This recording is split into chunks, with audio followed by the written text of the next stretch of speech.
Diriwayatkan oleh Imam Bukhari dan Imam Muslim dari Abdullah bin Umar, anak daripada Umar bin Khattab radhiyallahu anhu, yang juga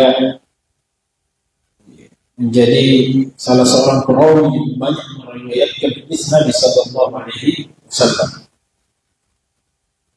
Dan tentu saja di antara para perawi yang dikenal kredibilitasnya, yaitu beliau Abdullah bin Umar. Salah satu sebabnya karena beliau juga dianggap masuk dalam golongan ulama sahabat atau ulamanya para sahabat, menjadi rujukan para sahabat terkait urusan-urusan agama. Jadi perlu kita ketahui bahwa di kalangan para sahabat juga itu keilmuannya bertingkat-tingkat, tidak seragam, tidak sama. Karena memang definisi sahabat itu tidak menyentuh pada persoalan ilmu atau kedalaman ilmu, tapi bagaimana interaksi dia dengan Rasulullah SAW dari awal bertemu sampai dengan wafatnya. Wafatnya orang yang bertemu tersebut, yaitu siapa? Para sahabat yang dalam riwayat yang dikatakan kurang lebih 100 ribuan, 114.000 orang yang meninggal Rasulullah sallallahu alaihi wasallam. Jamaah sekalian dirahmati Allah, baik yang ada di masjid maupun yang menyimak lewat online via Zoom dan fanpage Facebook. Hadis yang kedua ini, Rasulullah SAW bersabda, "Kullukum ra'i, kullukum ra'i, wa kullukum mas'ul an ra'iyatihi. Wal amiru ra'i, wal rajulu ra'i ala ahli baitihi, wal mar'atu ra'iyatun ala baiti zawjiha wa waladihi, wa kullukum mas'ulun an ra'iyatihi." Kata Nabi sallallahu alaihi wasallam bahwa kullukum ra'i, kalian semua adalah pemimpin. Jadi Rasulullah memberikan satu premis, satu pernyataan yang menjadi satu sesuatu yang harus diperhatikan oleh seorang muslim. Dan makanya Nabi itu dikenal dengan jami'ul kalim, atau kalimatnya singkat tapi penuh dengan makna, tapi dalam. Jami'ul kalim. Kalau kita ini sebaliknya, banyak bicara tidak ada artinya. Alhamdulillah. Kalau Rasulullah SAW, salah satu sifat yang ada pada diri beliau adalah jami'ul kalim. Ketika beliau berbicara mengungkapkan sesuatu, maka banyak makna yang tersirat di dalamnya. Maka ini hal yang perlu untuk kita ikuti, meskipun kata para ulama tidak ada yang bisa menyamai. Karena itu adalah salah satu ciri kenabian. Dan tidak mungkin kita menjadi nabi. Hanya saja kita perlu untuk mencontohi Rasulullah yang irit dalam berbicara, namun penuh makna, penuh dengan makna. Nah, Rasulullah katakan kullukum ra'. Kalian semua adalah pemimpin. Tentu ini akan menjadi kalimat yang menghentakkan pikiran kita. Kita adalah pemimpin, padahal saya ini siapa? Kita ini siapa? Di antara kita yang mendengarkan di sini, saya tidak tidak sedang memimpin apa-apa. Saya bukan pejabat, saya bukan owner dari sebuah perusahaan, saya bukan pemilik toko, saya bukan dan lain sebagainya, saya bukan ketua pengurus masjid, ya, tidak memiliki peranan. Apalagi orang yang memang memiliki peranan itu. Maka ketika Rasulullah katakan kullukum ra'i, kalian semua adalah pemimpin. Tentu kita yang memiliki baik itu jabatan atau apapun posisi-posisi peranan-peranan yang mana ada orang-orang tertentu yang berada di bawah kita, ya, maka kita akan merasa bahwa itu ditujukan kepada kita. Jadi orang yang tidak memiliki peranan saja itu masuk dalam hadis ini di pernyataan pertama, apalagi jika dia punya. Mungkin sampai pada pertanyaan mengatakan, apalagi khususnya perempuan, mengatakan, ya, saya ini perempuan, bukannya perempuan itu tidak memimpin. Kalau dalam Islam, maka ini kan kita jelaskan. Nah, yang pertama, Rasulullah katakan, kullukum ra'i, kalian semua adalah pemimpin. Wa kullukum mas'ulun an ra'iyatihi, dan setiap kalian akan bertanggung jawab atas segala sesuatu yang dia pimpin, atas segala sesuatu yang dipimpinnya.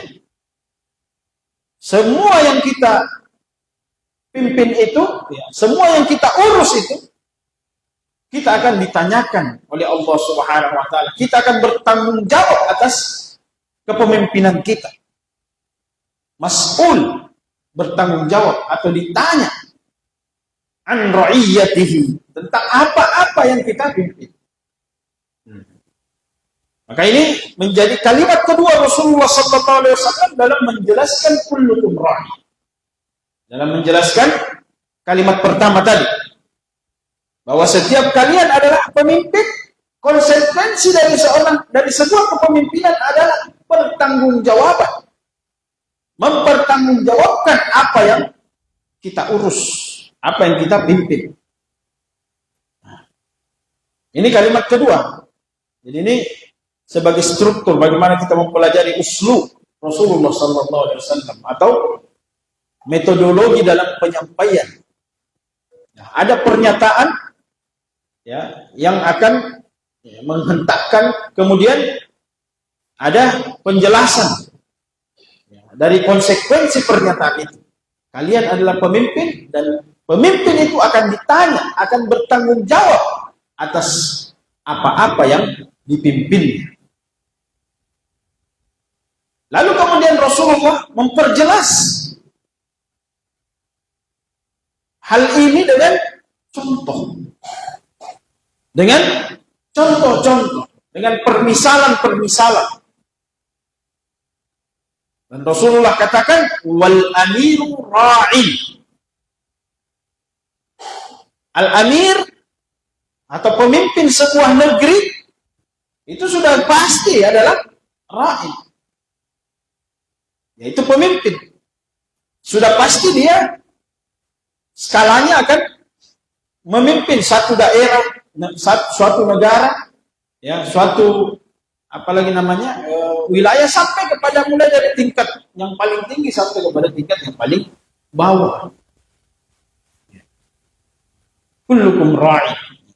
Apa namanya? Wal amiru ra'i. Amir, ya, atau apapun namanya, ya, presiden, bupati, gubernur, itu semua adalah amir atau kekuasaan yang sifatnya mengatur sebuah wilayah tertentu secara de facto dan de jure.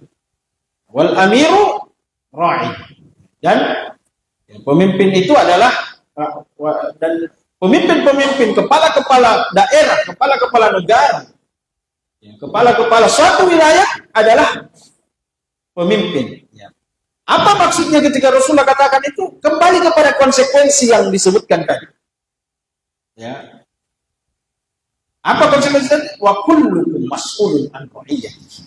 Dan kalian semua akan bertanggung jawab atas apa yang kalian pimpin. Di antaranya adalah daerah yang kalian pimpin itu adalah pertanggungjawaban di hadapan Allah Subhanahu wa taala. Wilayah-wilayah yang kalian pimpin adalah pertanggungjawaban di hadapan Allah Subhanahu wa taala. Warrajulu ra'in ala ahli baitihi. Lalu kemudian Rasulullah menjelaskan permisalan yang berada di bawah daripada kepemimpinan sebuah daerah, yaitu seorang kepala keluarga, seorang laki-laki adalah pemimpin di dalam rumah. Sehingga di situ diperkecil lagi bahwa ketika kita dijelaskan oleh Rasulullah bahwa pemimpin-pemimpin suatu wilayah itu adalah pemimpin yang akan bertanggung jawab terhadap wilayahnya, maka kita mungkin mengatakan, oh, kalau begitu bukan saya. Saya ini jangankan RT ya mungkin jangankan bupati ya, mungkin di tingkat RT pun tidak lolos berkas ya jadi ketua RT atau jadi kepala desa pun susah ya, kepala dusun ya. Maka ya saya tidak masuk dalam hadis ini. Nah, ternyata Rasulullah menjelaskan di skala yang terkecil. Jadi tadi ungkapan wal amiru ra'i, semua pemimpin suatu wilayah adalah orang-orang yang memimpin dan bertanggung jawab atas kepemimpinan itu. Lalu kemudian jadi semua pemimpin di semua level. Lalu kemudian Rasulullah memperjelas lagi dengan permisalan yang paling kecil lagi, mengecilkan lagi skalanya. Yaitu Rasulullah katakan warrajulu ra'in ala ahli baiti, dan seorang laki-laki yang berkeluarga ya, yang punya keluarga adalah pemimpin di dalam rumah terhadap keluarga-keluarga. Ini harus mempertegas. Rasulullah mempertegas tentang kepemimpinan tersebut, bahwa pemimpin ya seorang laki-laki adalah pemimpin di dalam rumahnya, di dalam rumahnya yang terdiri dari apapun itu, siapapun yang ada di dalam rumahnya, siapapun yang berada dalam tanggungannya, anak-anaknya, ya tentu istrinya. Yang tidak punya istri pun, ya kalau dia satu-satunya laki-laki di situ, maka dia yang pemimpin. Dia yang memimpin. Ada meskipun ada ibunya di situ, tapi kalau dia adalah laki-laki yang sudah balik, ya, maka dialah yang memimpin. Dia sudah balik, dia sudah berada di usia yang seharusnya sudah menafkahi, maka dia memimpin, mengatur rumah tersebut. Wa kullukum ra'in ala ahli baitihi. Lalu kemudian bagaimana dengan perempuan? Kan tadi Rasulullah katakan setiap kalian adalah pemimpin. Tapi yang disebutkan ya pemimpin wilayah, yang kemudian laki-laki di dalam rumah, ya. Dan laki-laki terhadap keluarga, ya. Laki-laki terhadap keluarganya. Wal mar'atu, kata Rasulullah mengatakan wal mar'atu ra'iyatun ala baiti zawjiha wa waladihi. Dan wanita itu, para wanita adalah pemimpin-pemimpin terhadap urusan di dalam rumah suaminya dan juga urusan anak-anak dari suaminya tersebut. Jadi dia diberikan tanggung jawab untuk mengurusi rumah. Siapa? Rumah daripada suaminya. Dan juga rumah, dan juga anak-anak yang ada di dalam rumah tersebut. Anak-anak yang ada di dalam rumah tersebut. Bahkan dalam riwayat yang lain atau di riwayat Muslim itu disambung wal abdu ra'in ala umuri sayyidihi. Dan seorang budak itu bertanggung jawab atau memimpin dalam urusan-urusan yang amanah yang diberikan oleh majikan, oleh tuan. Jadi tidak ada lagi celah untuk mengatakan saya bukan pemimpin. Saya sampai seorang budak pun ditunjuk untuk memimpin. Ini bisa dikiaskan kepada seluruh urusan-urusan kita, ya, termasuk dalam hal ini ketika kita berada dalam pangkat terendah atau mohon maaf posisi terendah dalam sebuah instansi, tanpa merendahkan profesi tertentu. Artinya kalau kita sudah paling di bawah, ya mungkin kita katakan apa, tidak ada saya urusan, tidak. Tugas-tugas yang diberikan kepada kita itu adalah satu pertanggungjawaban, sebuah kepemimpinan. Ini bukan untuk merendahkan profesi tertentu. Kalau kita mau memberikan contoh, misalnya seorang cleaning service itu tetap memimpin. Dalam artian memimpin urusan-urusan yang berkaitan dengan kebersihan tadi dalam lingkungan yang berada di paling struktur yang paling bawah misalnya.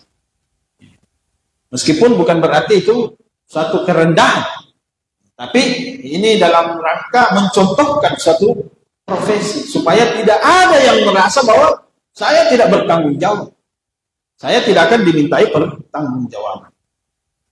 Nah, jamaah sekalian yang dirahmati Allah Subhanahu wa taala, hadis ini sekali lagi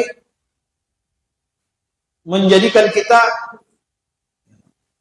harus memiliki peranan, mencari peranan kita dan bertanggung jawab atas peranan tersebut. Dan Rasulullah menutup hadis ini dengan mentakkid, mengkonfirmasi ulang bahwa wa kullukum mas'ulun an ra'iyyatihi. Setiap kalian bertanggung jawab atas ra'iyah, atas apa-apa yang kalian pimpin.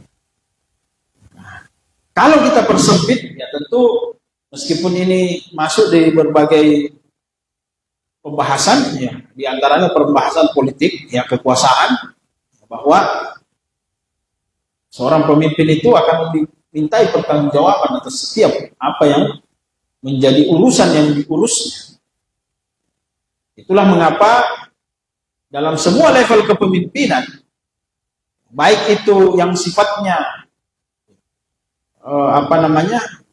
demokrasi atau monarki absolut, ya, kerajaan, ya, yang menunjuk gubernur di bawahnya, bupati di bawahnya, dan semuanya, ya, semuanya itu akan dimintai pertanggungjawaban atas setiap kebijakan itu. Ataupun dalam bentuk demokrasi seperti yang ada di negeri kita, ya, dengan cara pemilihan, itu pun dimintai pertanggungjawaban atas setiap pilihan kita, atas setiap pilihan kita yang kita tetapkan.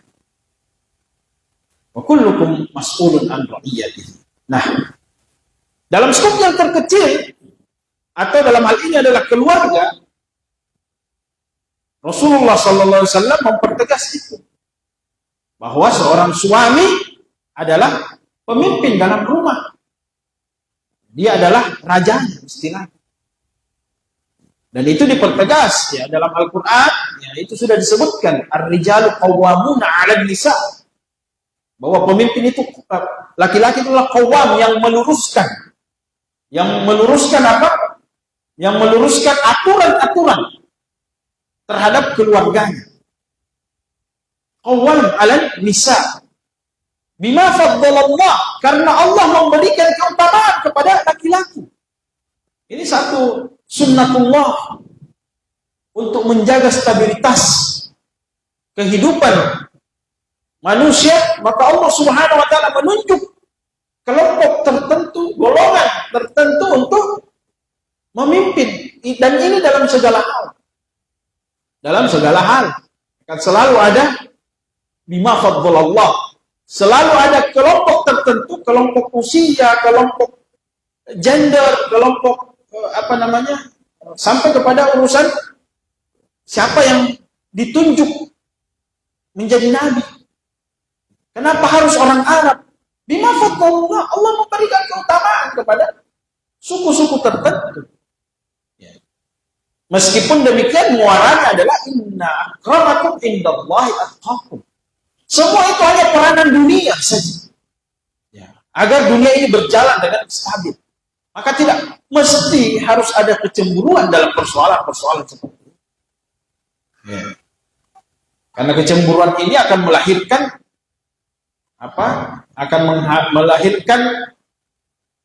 kekecewaan kepada Allah. Inilah yang terjadi pada Bani Israel, ya, Yahudi. Orang-orang Yahudi saat ini itu, kenapa mereka benci dengan Islam? Karena kekecewaan. Kecewa kepada Allah.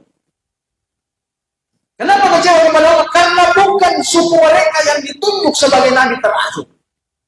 Bukan Bani Israel. Kenapa bukan Bani Israel? Nah, dari dulu ini Bani Israel menjadi nabi dari suku kami.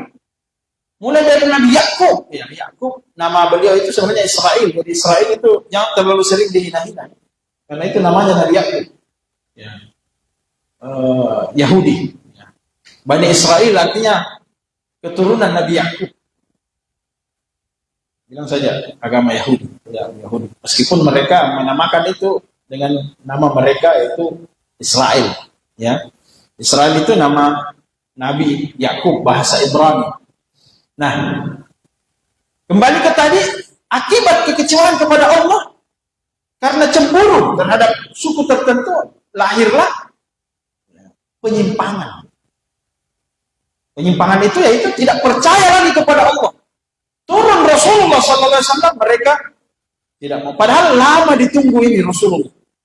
Rasulullah lama ditunggu, sekalinya datang dari bangsa Arab, bukan dari Bani Israel.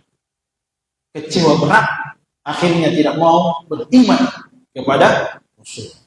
Ini juga yang terjadi terhadap orang-orang saat ini. Manusia-manusia modern yang ada saat ini, kecewa terhadap syariat Islam. Ya, yang terlalu dalam tanda kutip memberikan kesimpulan bahwa terlalu mengedepankan laki-laki dan mengesampingkan perempuan. Padahal ini adalah sunnatullah, menjaga stabilitas kehidupan manusia. Akhirnya apa? Mereka menggaungkan, ya, emansipasi. Mereka menggaungkan perjuangan gender. Ya, memperjuangkan hak-hak gender, kesamaan, ya, bahwa jenis kelamin itu tidak boleh menjadi perbedaan dalam hal-hal yang sebenarnya sudah ditetapkan oleh Allah Subhanahu wa Ta'ala. Dalam banyak hal, laki-laki tidak bisa digantikan oleh perempuan. Di antaranya ya, masalah warisan. Tidak bisa. Ya, laki-laki itu sudah ketetapan Allah mendapatkan lebih banyak. Lidzakari mithlu hadzil unthayain. Bagi laki-laki mendapatkan 2 bagian perempuan. Kemudian dalam persoalan-persoalan yang lain, ya, perwalian, wali nikah, tidak boleh perempuan. Dan itu alhamdulillah kita sudah terima, meskipun ada yang gugat. Ya. Ada yang menggugat syariat Allah Subhanahu wa Ta'ala. Mereka ini adalah orang-orang yang kecewa terhadap Allah Subhanahu wa Ta'ala. Padahal sekali lagi ujung-ujungnya Allah mengatakan inna akramakum indallahi atqakum.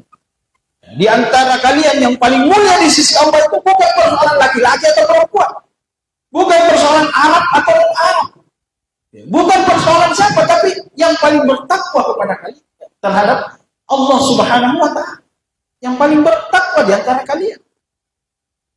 Kita ditetapkan lahir sebagai laki-laki, lahir sebagai perempuan, menjalankan peranan kita sesuai dengan yang ditetapkan oleh Allah Subhanahu wa Ta'ala. Itulah yang akan melahirkan ketakwaan dan akan memenangkan kita, menyelamatkan kita di akhirat kelak. Gugatan kita terhadap putusan Allah Subhanahu wa taala ini justru akan membuat kita yang pertama merusak stabilitas dunia. Ya, kita lihat sekarang bagaimana hal-hal yang sudah ditetapkan oleh Allah dirusak. Akhirnya dunia pun ikut rusak. Eksploitasi wanita. Wanita dijadikan barang dagangan. Padahal Islam menjaga kehormatan mereka. Kemudian persoalan-persoalan lainnya rusak. Sudah diberikan mau untuk menyamai laki-laki yang akhirnya tidak ada yang mengurus rumahnya atau terbengkalai. Makanya Rasulullah katakan warajulu ala ahli baitihi, laki-laki itu pemimpin terhadap keluarganya. Jangan sampai dibalik, Justru ini yang banyak terjadi. Perempuan yang memimpin. Memang dari segi zahirnya, dari segi yang nampak adalah laki-laki menikahi wanita. Tapi dalam urusan-urusan rumah tangga yang mengambil keputusan adalah para wanita. Ketika seorang suami mengatakan saya mau begini, saya mau tinggal di situ, tidak boleh. Begini-begini, dilawan oleh istrinya dan akhirnya mengalah lagi. Apalagi ada diksi, ada narasi yang dibangun bahwa laki-laki itu harus selalu mengalah. Pada keputusan-keputusan yang tidak terlalu strategis. Tapi keputusan-keputusan yang harus dalam persoalan ini, maka dia harus memimpin dengan bijaksana, mengambil keputusan sendiri. Dan ini yang menjadi persoalan karena di beberapa tempat, di beberapa rumah tangga, akhirnya masuk kepada persoalan kebijakan-kebijakan. Apalagi jika suaminya adalah pejabat, yang mempengaruhi kebijakannya adalah istrinya. Maka seakan-akan ada kingmaker di belakang. Jadi ada pemimpin bayangan. Siapa itu? Istri-istri mereka. Betul yang tanda tangani SK, yang menandatangani sebuah keputusan adalah suaminya, tapi atas desakan istri. Ini bahaya. Sehingga tidak punya lagi idealisme, tidak punya lagi wibawa. Ini perlu untuk kita pertimbangkan. Jamaah sekalian dirahmati Allah Subhanahu wa taala. Maka laki-laki itu dituntut untuk bijaksana. Dalam hal ini dia tugasnya tetap memberikan kesempatan kepada orang yang di bawahnya, dan memang ini sikap pemimpin, memberikan kesempatan untuk memasukkan pertimbangan-pertimbangan supaya tidak terkesan tidak terkesan otoriter. Sampai Rasulullah SAW sendiri diminta untuk wasyawirhum fil amr, bermusyawarah dengan para sahabat. Tapi nanti ujung-ujungnya keputusan itu harus kepada pemimpin. Harus kepada pemimpin. Jadi tugas rakyat atau tugas orang yang dipimpin itu adalah memberikan masukan. Karena tidak mungkin semua keputusan bisa diakomodir. Satu mau ke kiri, satu mau ke kanan, satu mau ke tengah. Tidak bisa dalam satu waktu kita membagi diri ke tiga-tiganya. Kadang harus memilih satu pendapat dan mengorbankan pendapat yang lain. Tentu dengan berdasarkan kebijaksanaan. Begitupun dalam rumah tangga. Dan ini jamaah sekalian dirahmati Allah adalah contoh terbesar kita mendidik anak-anak. Berikan contoh kepada anak-anak kita bahwa peranannya sebagai laki-laki dan peranannya sebagai perempuan seperti apa. Kita punya anak laki-laki dan anak perempuan di dalam rumah. Bagaimana kita mau memberikan sikap yang baik, contoh yang baik ketika peranan dasar saja itu sudah tidak ada. Ketika kita memposisikan diri sebagai perempuan, yang manggut-manggut saja terus, tidak berani, bahkan tidak berani mengeluarkan pendapat. Ini bukan laki-laki namanya. Laki-laki itu bahkan Rasulullah katakan istausu bin nisa'i khaira. Banyak-banyak nasihati perempuan. Banyak-banyak nasihati wanita-wanitamu dengan nasihat-nasihat yang baik. Bagaimana mau menasihati kalau baru 3-4 huruf berat? Kenapa? Masalah. Menegur istrinya yang keluar tanpa hijab. Tidak berani. Kenapa? 1 pekan tidak diajak bicara. Ya. 1 pekan istrinya pakai levis, ya, di dalam kamar.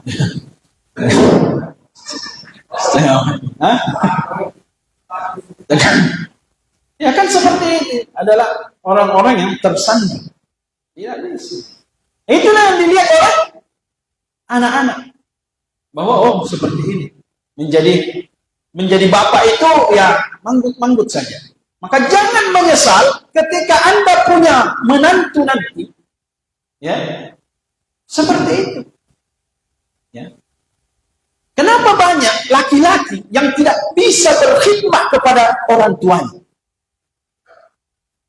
Banyak laki-laki sekarang sudah menikah, istrinya yang atur dia. Orang tuanya tidak pernah dijenguk, orang tuanya tidak berani dia kasih uang orang tuanya. Kenapa? Istriku yang atur. Karena dia melihat orang tuanya seperti itu. Dia melihat bapaknya diperlakukan seperti itu, maka tertanam juga bahwa jadi bapak itu harus diam-diam saja. Wanita-wanita yang melihat ibunya membentak bapaknya, mengatur bapaknya, mendikte bapaknya, maka dia juga akan perlakukan suaminya seperti itu. Ya. Dia akan memperlakukan suami, dan ini banyak kasus kita dapat. Anak-anak kita adalah peniru terbaik. Kenapa dia peniru terbaik? Ya, karena dia yang tidur sama kita, dia yang serumah dengan kita. Ya. Maka jangan heran, silakan bisa kita riset, bisa disurvei orang-orang yang ya diatur oleh istrinya itu biasanya akibat keturunan. Biasanya ibunya yang mendominasi memang di dalam rumah tangga. Nah, akhirnya yang bertemu nanti ya, kalau satu laki-laki yang juga punya sifat kepemimpinan ya, dan ketemu dengan perempuan yang sama, berbenturan. Akan berbenturan. Nah, ini yang sangat kita jaga. Jangan sampai terjadi yang demikian. Nah, di antara faedah parenting hal ini adalah bagaimana menunjukkan ini salah satu pendidikan seksual. Jadi pendidikan seks itu bukan tentang hubungan badan. Ya, ini berkali-kali kita harus ulangi. Pendidikan seks itu bukan tidak melulu itu hubungan badan, itu hanya satu dari berapa cabang pendidikan seks kepada anak. Pendidikan seks itu memperkenalkan dirinya. Memperkenalkan seks itu artinya jenis kelamin. Memperkenalkan gendernya. Saya laki-laki loh. Kamu ini harus begini. Ya, laki-laki itu begini, sifatnya begini, sifat dasarnya begini dan seterusnya.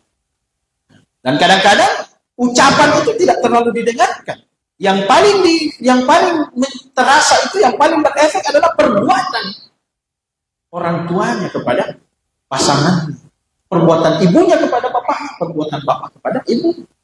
Maka mari kita kembalikan peranan ini, menjadikan suami sebagai pemimpin dan menjadikan diri kita sebagai pemimpin. Diri kita sebagai suami menjadi pemimpin. Jangan ya, sebagai wanita jangan sampai ya semua urusan harus ikut sama saya. Kalau tidak, saya pulang ke rumah orang tua saya. Ini adab yang tidak baik. Ya, adab yang tidak baik. Berikan saran kepada suami. Bagusnya begini. Ya. Anak-anak mau sekolah di mana? Bagusnya sekolah di sini saja. Karena begini. Kalau suami mengatakan, oke. Maka kita bismillah. Tapi kalau dia mengatakan ya, tidak usah deh, ada sekolah lebih bagus ya. Di sini saja sekolah, maka kita sudah memberikan pertimbangan. Selesai.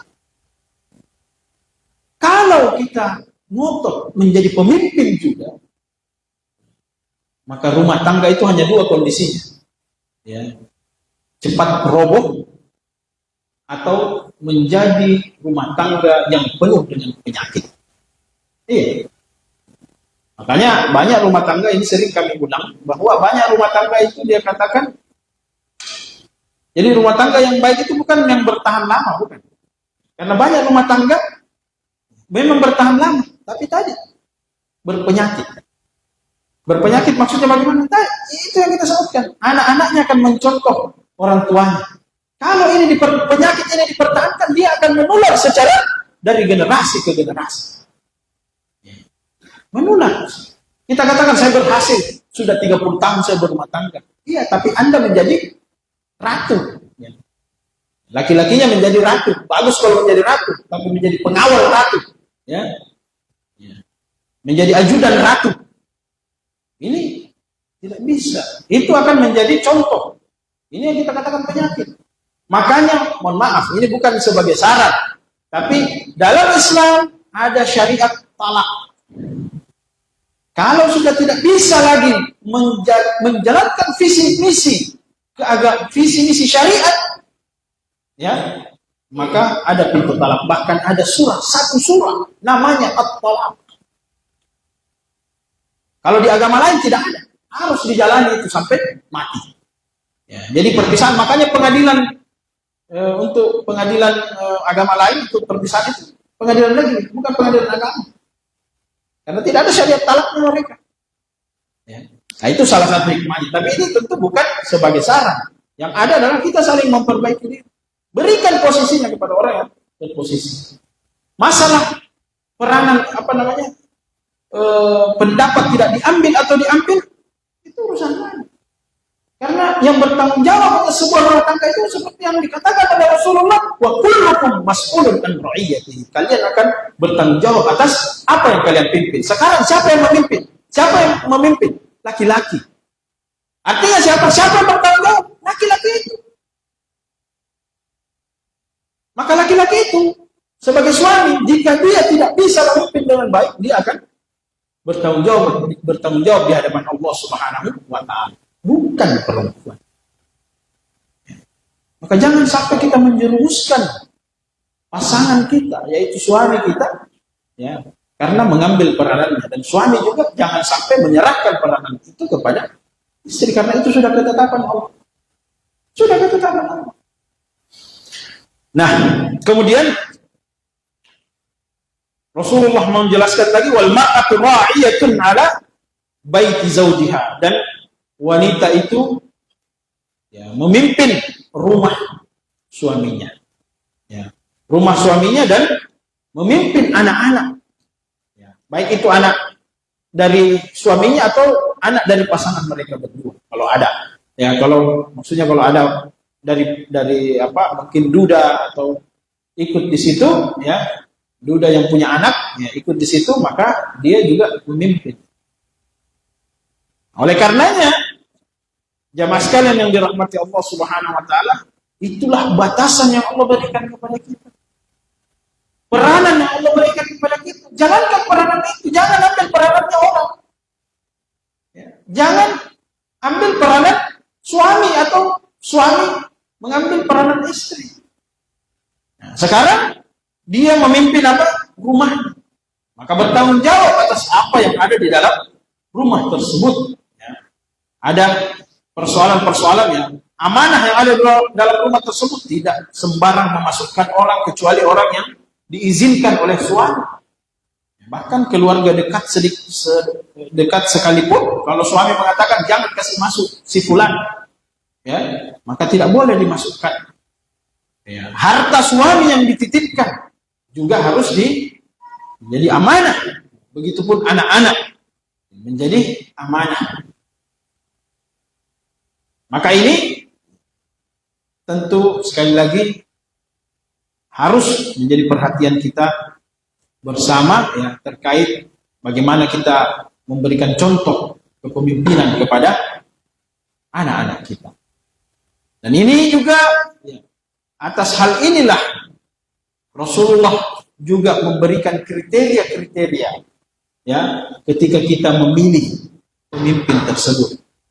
Ya, suami akan memilih pemimpin di dalam rumahnya, yaitu istri.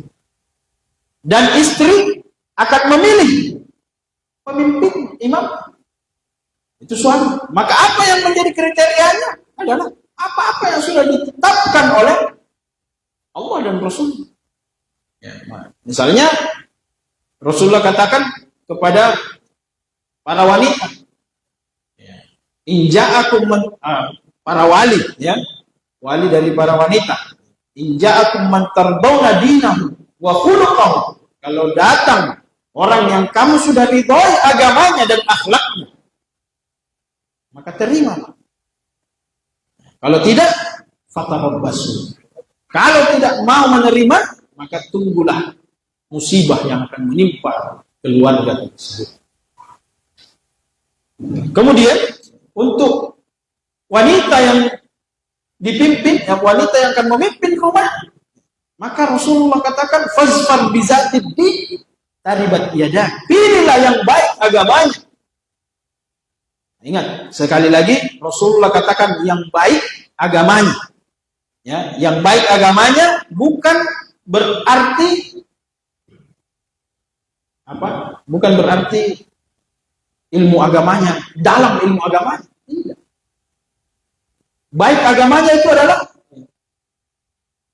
al-amal, pengaplikasian dari agama. Karena untuk apa ilmu kalau tidak ada aplikasi? Ya. Makanya kalau kadang saya banyak pertanyaan, kenapa rumah tangganya begitu, Ustaz? Padahal mereka ini pasangan hafal Quran, hafizah. Ya, mungkin tidak perlu kita bagaimana, tapi saya yakin ada rumah tangga seperti itu yang kita kenal. Ya. Ini penghafal Quran istrinya, suaminya penghafal Quran juga. Kenapa? Nikah cuma berapa bulan atau 1 tahun bisa. Ya karena tadi bukan persoalan banyak ilmunya, tapi baik fazfar bidzatid din, zatid din, yang memiliki agama, ya, yang zatid din, bukan punya ilmu agama yang dalam, bukan alimah atau alim, ya. Maka Rasulullah juga katakan man tardawna dinahu wa khuluquhu, yang kamu ridhoi, laki-laki yang kamu ridho terhadap, ya, aplikasi agamanya dan akhlaknya, itu yang menjadi tolak ukur. Jadi jangan tertipu dengan, ya, paham ini, paham itu. Tidak selamanya. Pengaplikasian terhadap agama itu berbeda dengan ilmu terhadap agama. Hanya saja ilmu agama itu adalah pintu untuk mengamalkan. Kan tidak mungkin kita mengamalkan kalau kita tidak paham. Tapi ada di antara orang yang hanya menumpuk ilmunya. Ya. Jadi dia cuma jadi gudang ilmu, ya. Tapi bukan orang-orang yang mengamalkan ilmu tersebut. Nah, ini yang menjadi kriteria di semua level, di semua level kepemimpinan. Maka jamaah sekalian dirahmati Allah Subhanahu Wa Taala, untuk apa itu semua? Karena hanya orang-orang yang beragama lah, orang-orang yang baik agamanya lah, yang akan menjalankan peranannya sesuai dengan aturan Allah Subhanahu wa Ta'ala. Tidak ada laki-laki yang beragama yang, ya, menelantarkan istri, yang melakukan kekerasan dalam rumah tangga terhadap istri, yang melepaskan tanggung jawab nafkah dan lain sebagainya terhadap pasangan. Begitupun sebaliknya, tidak ada wanita yang baik agamanya, baik aplikasi agamanya, yang membentak suami, yang mengambil, ya, peranan suami dan lain sebagainya. Tidak ada. Yang mengatur-ngatur suami, tidak ada. Bisa dipastikan dia bukan wanita yang baik. Ya, dia bukan wanita yang baik. Jika dia yang ingin mengatur, ya, memaksakan aturan itu. Tentu kecuali dalam persoalan-persoalan yang, ya, sifatnya maksiat, ya, karena tidak mungkin, ya, misalnya, ya, bagaimana kalau suami menyuruh, ya, istrinya berdandan, ya, yang cantik, ya, untuk dipamerkan kepada orang, ya. Coba pakai make up yang bagus-bagus. Kenapa? Ya, nanti teman-teman saya lihat apa dia bilang. Ya, saya mau teman-teman saya bilang cantiknya istrimu. Ya, nah ini bisa dikatakan ya, mohon maaf, ini tidak boleh. Tentu dengan untuk suami dan lain sebagainya. Ini bisa dalam ya. Nah, anehnya ya, kita tidak mendapati itu dalam rumah tangga Muslim yang ada sekarang. Dan itu sekali lagi menjadi pendidikan bagi anak-anak kita, ya, pendidikan etika bagi anak-anak kita. Ya, saya kira ini jamaah sekalian dirahmati Allah karena masuk waktu Isya. Ya, kalau ada kesempatan untuk diskusi mungkin 2 pertanyaan bisa. Ya. Ada satu di sini, satu di Zoom mungkin. Bismillah.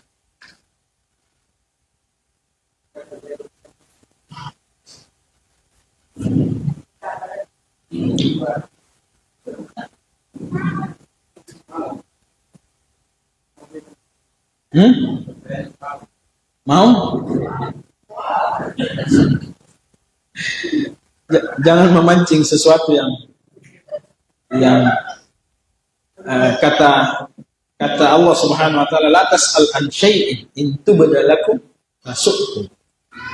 Jangan bertanya sesuatu yang kalau dijawab ya akan kaci sendiri, ya, akan susah sendiri. Ya, saya kira demikian. Boleh, silakan.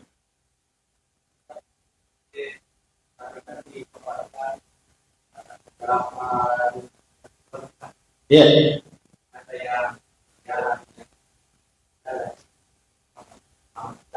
Dari segi? Ya.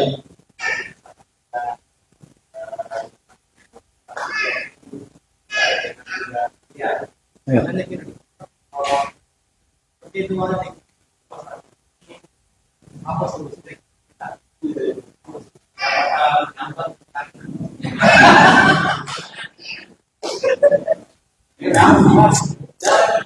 Ya, jadi salah satu fenomena yang kita dapati, ini ada pertanyaan dari jamaah di masjid. Salah satu fenomena yang kita dapati ya banyaknya orang-orang yang kita kenal alim, ya, ustaz, ustazah, penghafal Al-Quran, seperti yang kita sebutkan tadi, ya, alumni sekolah Islam, alumni perguruan tinggi Islam, dai-dai yang ya, ternyata rumah tangganya juga ya, berhenti di tengah jalan atau dalam artian ya, mungkin berujung pada perpisahan ataupun kalau tidak berpisah tidak baiklah ya rumah tangga. Yang pertama bahwa persoalan rumah tangga namanya masalah itu ya perlu kita klasifikasi. Ada memang rumah tangga yang memang ya, masalah itu akan selalu ada. Ya. Dan itu menyapa bukan cuma kita ya, Rasulullah saja yang sebagai panutan kita dapati ya rumah tangganya juga bukan 1-2 kali, berkali-kali juga ya, ada keributan. Ya. Dan itu sampai kepada kita riwayatnya. Ya, bagaimana kecemburuan Aisyah kepada istri yang lain. Ya, ya bagaimana persoalan nafkah. Ya, beliau pernah digugat persoalan nafkah. Ya, bagaimana fitnah yang menimpa rumah tangga beliau, istrinya dituduh berzina, dan ada bukti tentang itu. Ya, meskipun Rasulullah Allah kemudian membersihkan nama Aisyah radhiyallahu anha. Nah, ini menunjukkan bahwa tidak bisa kita keluar dari masalah itu. Nah, namun yang menjadi persoalan adalah bagaimana kita menghadapi masalah tersebut. Nah, bagaimana kita menghadapi masalah tersebut? Disinilah peranan agama. Ya, disinilah peranan agama. Orang yang baik agamanya akan selalu merujuk kepada agamanya, kepada Allah dan Rasul. Bagaimana kalau ada istri begini? Bagaimana kalau ada suami begini? Ya. Kalau sekarang kan lebih dominan kepada perasaan saja. Kalau masih ada perasaan, diperjuangkan meskipun suami tidak sholat, ya suami kerjanya mabuk, judi dan lain sebagainya. Ya, atau sebaliknya istri dibonceng ke sana kemari oleh teman sekantornya, ya tidak berhijab, tidak sholat, ya kita katakan saya masih cinta. Ya, ini kan persoalan apakah masih bisa dipertahankan atau tidak? Kembali kepada agama kita yang menjadi pertimbangan. Begitupun apakah harus dipertahankan pun jangan sampai persoalan-persoalan sepele orang yang tidak punya agama, persoalan sepele akan dibesar-besarkan. Ya, persoalan masakan itu akan dijadikan masalah. Persoalan istri pesan sesuatu terus dilupa, dijadikan masalah. Kamu tidak perhatian lagi sama saya, sudah tidak sayang, kayaknya ada orang lain lagi. Ya. Padahal ini cuma disuruh beli beli bumbu-bumbu di tukang sayur, di penjual sayur, dilupa. Ya. Namanya juga laki-laki. Itu laki-laki pada saatnya memang kalau sudah fokus lupa urusan yang lain. Sampai di rumah tidak bawa, diperpanjang. Ujung-ujungnya bercerai persoalan pesanan di tukang sayur. Ya. Karena ada seperti itu. Ya. Kadang-kadang seperti itu. Apalagi dengan kejadian. Nah, kalau kita berbicara agama, maka ya, orang-orang yang punya aplikasi agama yang baik, maka dia akan merujuk kepada Allah dan Rasul. Nah, solusinya adalah itu tadi, bagaimana kita menyaring. Allah sudah sebutkan, Rasulullah sudah sebutkan, man tardawna dinahu wa khuluquhu. Bagaimana mereka menjadikan agama itu sebagai orientasi dalam setiap keputusan, dalam setiap kebijakan. Ya, ciri-cirinya adalah orang-orang yang memang menjadikan agamanya sebagai dominasi dalam jalan mencari jalan keluar dalam persoalan rumah tangga. Bukan yang jadikan drama Korea sebagai rujukan bahwa rumah tangga yang baik itu yang begini, yang bucin-bucin, ya, yang menjadi apa yang saya mau selalu ada, seperti itu, ya, dan lain sebagainya. Nah, itu adalah ya, bedanya orang yang punya agama dengan tidak. Dan itu bisa dilihat dari perilaku mereka selama ini ketika menghadapi masalah, kemana dia kembali? Wa ilallahi turja'ul umur, kepada Allah kita kembalikan semua urusan-urusan. Wallahu ta'ala. Ya. Tidak ada di Zoom atau di tidak ada. Oke, silakan berarti di Zoom. Satu lagi. Waalaikumsalam.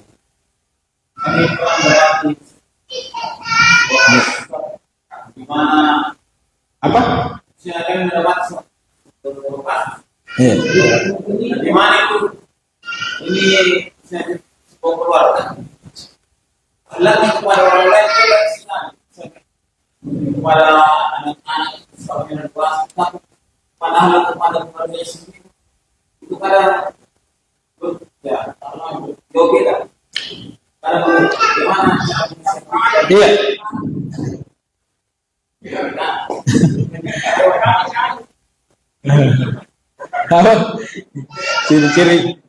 Ciri-ciri caleg gitu ya. Baik di waktu pemilihan, rajin sholat, rajin senyum, meskipun terkenal sakang, tapi tiba-tiba rajin senyum. Nah, ini perlu curigai ya. Jadi dalam ada satu ungkapan para ulama yang mengatakan bahwa tentang safar, ya, as-safar, kata para ulama mengatakan as-safar itu definisinya adalah menyingkap atau menyapu. Safar itu artinya menyapu, membersihkan. Lalu kemudian masuk ke dalam bahasa Arab yang diartikan sebagai perjalanan, ya, perjalanan jauh. Salah satu filosofi, ya, makna daripada safar itu adalah menyingkap, dan ternyata yang disingkap di situ adalah sifat seseorang. Nah, disinilah para ulama mengambil beberapa kesimpulan-kesimpulan bahwa memang pada dasarnya manusia itu ketika kita mengenalnya, ketika kita mengenalnya di awal, maka itu belum mengeluarkan sifat asli. Nanti ketika kita mengenalnya lebih jauh, lebih jauh itu dalam artian sampai kita pernah melakukan perjalanan bersama dia, sampai kita pernah nginap, sama-sama, pokoknya hidup beberapa hari bersama dia, itu biasanya tersingkap sifat-sifat itu. Dan yang paling banyak ketika melakukan perjalanan jauh. Ketika melakukan perjalanan jauh itu biasanya banyak sifat-sifat yang tersingkap. Oh, ternyata orangnya begini, ternyata orangnya begitu. Nah, termasuk perjalanan itu adalah ketika menjadi pasangan. Ketika menjadi pasangan. Nah, jadi ketika dia belum menjadi pasangan, wah, bagus sekali, jaga image. Tapi ketika menjadi pasangan, wah, kelihatan semuanya, mana tuh nani langir ngasem, tapi talung, tapi ngapa kita tahu, nah tuh gimana?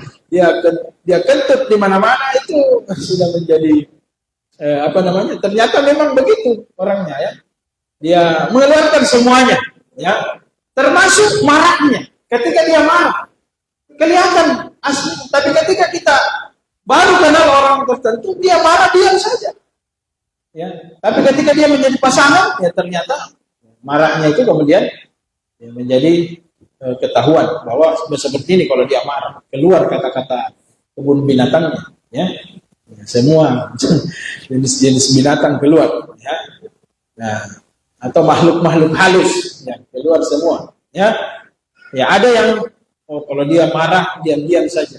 Karena kenapa kita sudah kenal lama, makanya kadang-kadang itu sahabat itu lebih kenal orang tersebut daripada istri, karena kita sudah tidur sama-sama, pergi makan sama-sama, pergi dan lain sebagainya. Kita sudah sepiring berdua lah, dari sekolah sampai kita begini menikah, itu lebih kenal biasanya. Nah, maka itu yang menjadi patokan bahwa ada terjadi kepribadian yang berbeda, itu wajar. Wajarnya kenapa? Karena memang orang-orang itu asalnya selalu ingin memberikan kesan baik terhadap orang lain. Meskipun watak asli itu harus disembunyikan. Watak asli itu harus disembunyikan. Nah, kalau ingin menguji seseorang, apalagi, dan ini tidak boleh kita menguji sebenarnya, tapi kalau ada kepentingan tertentu seperti memilih pemimpin, memilih pasangan, maka itu boleh diuji. Memilih karyawan, maka bisa diuji, diikutkan bekerja, magang dan lain sebagainya, atau diuji dengan berbagai indikator. Misalnya indikatornya sholat 5 waktu di masjid, kita uji di situ. Apakah dia konsisten, baik itu disampaikan kisi-kisinya atau tidak, nah itu bisa dijadikan patokan. Jadi ini bukan persoalan bermuka dua, tapi memang seperti itulah asalnya manusia. Di mana-mana kita juga, saya belum tentu seperti ini di dalam rumah, karena tentu ada hal-hal yang yang harus menyesuaikan, harus menyesuaikan. Apalagi kalau beda-beda rumah, lebih menyesuaikan lagi,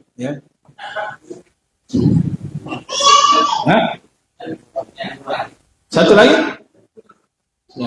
sudah masuk waktu Isya, sudah lewat Isya. Insyaallah kita lanjutkan lagi di kesempatan yang lain.